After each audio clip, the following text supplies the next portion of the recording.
Hey guys, welcome back to the channel. Off-season has begun. We have licked our wounds from the World Series loss. We're on to other things. News is happening very quickly in the off-season.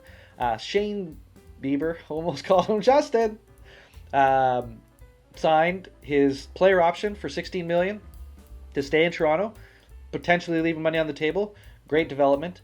And the Blue Jays just signed yesterday Dylan Cease to a 7-year, $210 million contract. Logan's going to have a little bit more information on the breakdown there. Personally, I think this is great for the Blue Jays. It does a couple things. It sets up our rotation. Very good basis, at least for the start of the season, to move forward with those five guys. And another thing I think really kind of vital for the rest of the off season, I think that it makes the signal to Bo Bichette that if Bo Bichette is a guy that wants to play in a place and it's about winning, and they're committed to winning, this signals to any free agent, and Bo Bichette's the one they want, that you're committed to winning. So this signing, to me, is nothing but positive news for the Blue Jays. Why don't I throw it over to you, Logan? You can give us a little bit more detail on the actual contract itself, and how you think it impacts the rest of the offseason. Okay, so I just want to touch on what you said about Bo. I think that is also part of the impact of the rest of the offseason. Um, I think it's about the best thing you could have done to entice Bo to come back because he knows you've got the money. He knows everything about the organization. So the only thing you can really do to pitch to him is this, like, make the big free agent signings, like go and fulfill the needs that you had. So I agree completely that this only makes it easier for the Blue Jays to sign Kevin Bo Bichette. So huge in that regard as well. Yeah, yeah. um, as far as the contracts, like you said, 7 years, 210. So there are some deferrals, which is going to bring it down to a 26 million a year AAV. That's still the largest free agent contract the Blue Jays have ever given out.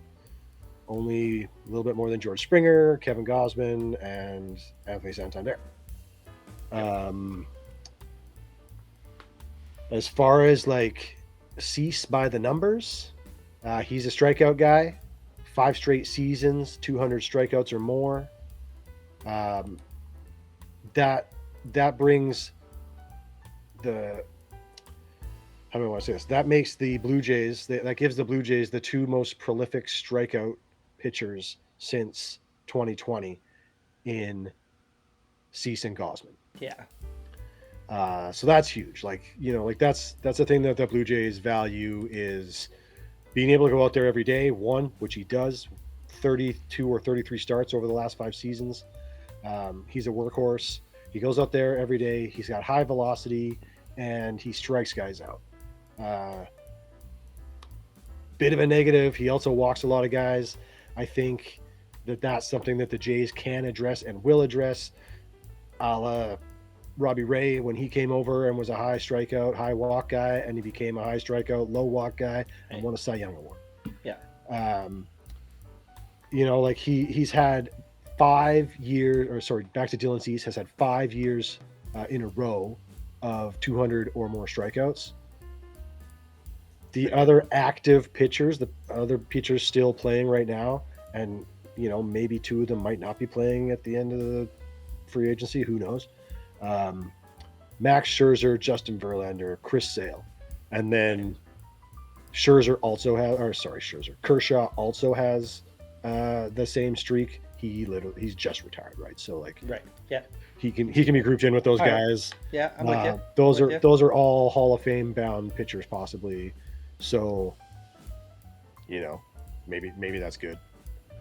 It feels like it might be a good thing on your resume right Yeah, now. yeah, right. So Yeah. like Cease is a workhorse.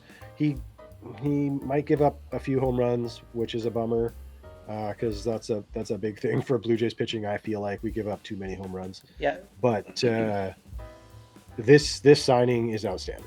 This signing sends a message from the Blue Jays to the rest of the free agents that are like, it's just, we're serious. we're serious. We're not waiting around to see what the market's like. We're setting the market. They just set the free agent pitching market, right? Like they just essentially That said is a good point. how much is Framber Valdez going to get, and that sort of thing, right? So Yeah. they're willing to go out and do that stuff right now, and I mean, I think it's partly because they were so close, and it gave ownership a taste of what winning is like, and how much like revenue you get when you're winning. 18.5 million Canadians watch that final game. Yeah. Yeah. That's 45% of our population, dude. Yeah. You know, like the Rogers are just like, yay! Like they're doing just fine now. Yeah. So they're gonna turn around and spend that money, and they're not gonna spend for the sake of spending. They went and got somebody that they need. They've been targeting. They tried to trade for Dylan Cease at the trade deadline in 2025, and they didn't get him. So, you know, they right. wanted him. They targeted him for a while.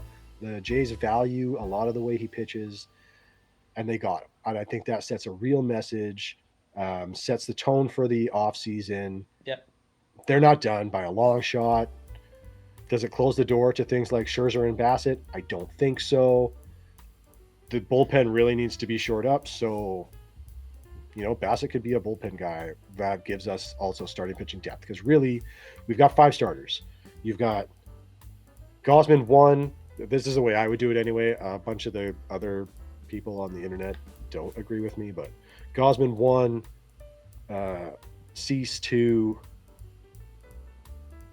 Bieber 3, Savage 4, and Barrios 5. Those are your guys right now. What is Jose Barrios going to be? What is Trey Savage going to be? They're huge questions going into 2026. So you need some depth. I don't think the door is closed on bringing back Bassett and Scherzer. Yeah, no, and I mean we know that both of those guys loved playing on this team. They love the vibe of the team, and they both feel the unfinished business. So pretty sure the Jays could offer Scherzer like $13 million this next season, and he'd say to his wife, "Hey, the Jays," and she'd be like, "Let's go." Oh, exactly, right. And I mean those kind of that plays huge, and it's a current advantage that the Blue Jays franchise has that they didn't have last year, where we felt like, is anybody ever going to want to play in Toronto again? It's huge, you know. So like, and that would be great to have the veteran presence, the little continuity, and they're getting older, and maybe they look at it and be like, yeah, maybe I'll finish. Dogs out there on the field though. Finish my career, and let's face it, everybody, like Bassett, when he's a little freed up. He doesn't need the length, and he gives it a couple more kilometers an hour on his, or I guess miles an hour on his fastball.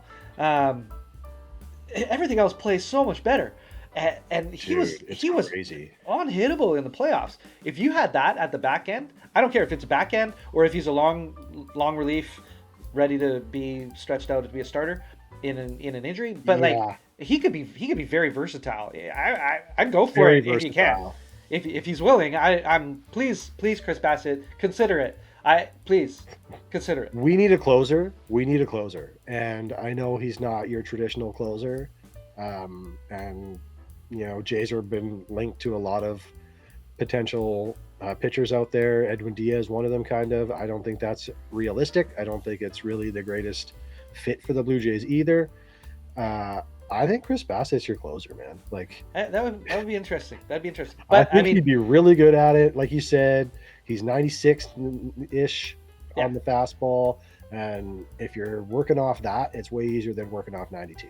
So, just throwing it out there. Just think it's kind of cool, like a possibility. Yeah. Well, with the Cease signing, the rotation is much shored up for the future, and we can have these conversations about the bullpen, and I'm sure that we will have another conversation about the bullpen as other pieces come into place throughout the rest of the offseason.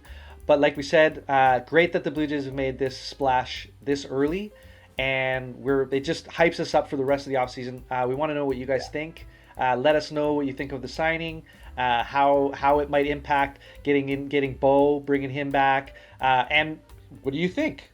Bassett as a reliever? I don't know. Let us know. Okay. Until something else happens, we will leave you to it. Okay. Go And Jays. talk to you again.